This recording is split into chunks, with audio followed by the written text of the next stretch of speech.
तुमचं स्वागत आहे कांचन्स रेसिपीमध्ये। कसे आहात तुम्ही? बरे आहात ना?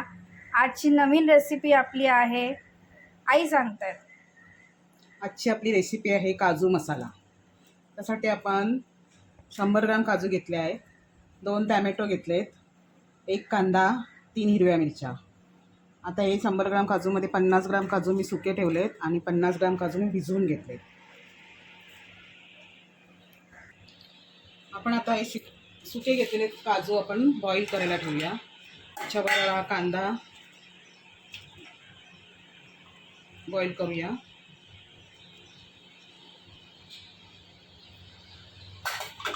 आता आपण हे 2 टॅमॅटो घेतलेत, 3 हिरव्या मिरच्या तिखटासाठी, एक तिखट नाही तेवढ्या म्हणून मी 3 घेतल्यात। तुमच्या हिशोबाप्रमाणे तुम्ही 2 घेऊ शकता तिखट घेतलं तर।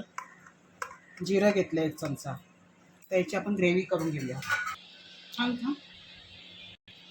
ही आपण मिक्सरमधून बारीक करून टॅमॅटोची ग्रेव्ही केले। हे काजू आणि कांदा हे बॉईल करत ठेवून म्हणजे त्याचा कांद्याचा उग्रसपणा गेला पाहिजे, त्यासाठी बॉईल करायचे आणि मग त्याची व्हाईट पेस्ट करायची। कांदा काजू बॉईल होत आहे तोपर्यंत आपण फोडणीची तयारी करूया। 1 चमचा तूप फोडणीला टाकायचं, 1 चमचा तेल,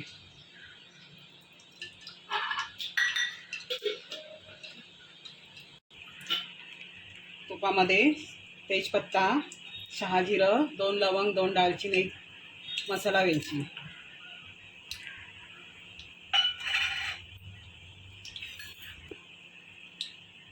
बारीक चिरलेला कांदा टाकायचा।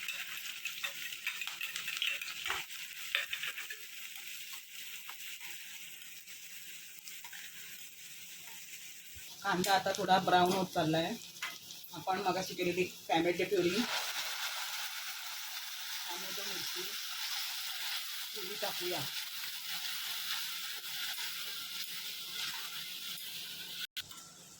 आता आपण टॅमॅटो परतून घेऊन त्याच्यात 2-3 टेबलस्पून मिरची पावडर घेतली, बेडगी मिरची पावडर, कारण टॅमॅटो प्युरीमध्ये पण आपण 2 मिरच्या घेतल्या हिरव्या, त्याच्यासाठी कलरसाठी हा मसाला टाकलेला आहे। 1 टीस्पून हळद, 1 चमचा किचन किंग मसाला, धना जिरा पावडर। आपण आता कांदा आणि काजू बॉईल केलेले ते मिक्सरला लावून त्याची पेस्ट बनवून व्हाईट ग्रेव्ही करून घेऊया। तर ही व्हाईट ग्रेव्ही आपण या ग्रेव्हीमध्ये टाकायची।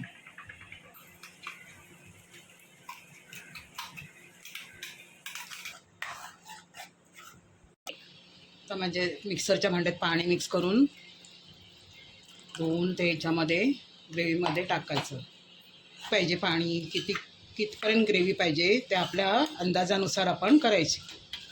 अर्धा चमचा मीठ।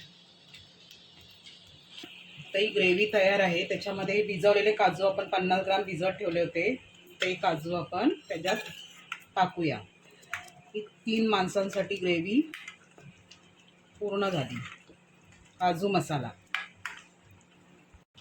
वरून अशी कोथिंबीर पेरायची। काजू मसाला आता तयार झाला आहे।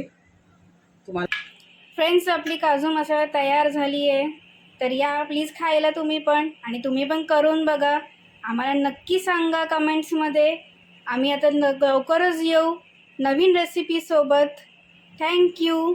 आणि प्लीज विसरू नका लाईक, शेअर आणि सबस्क्राईब करत नाही तुम्ही, करत राहा। थँक्यू।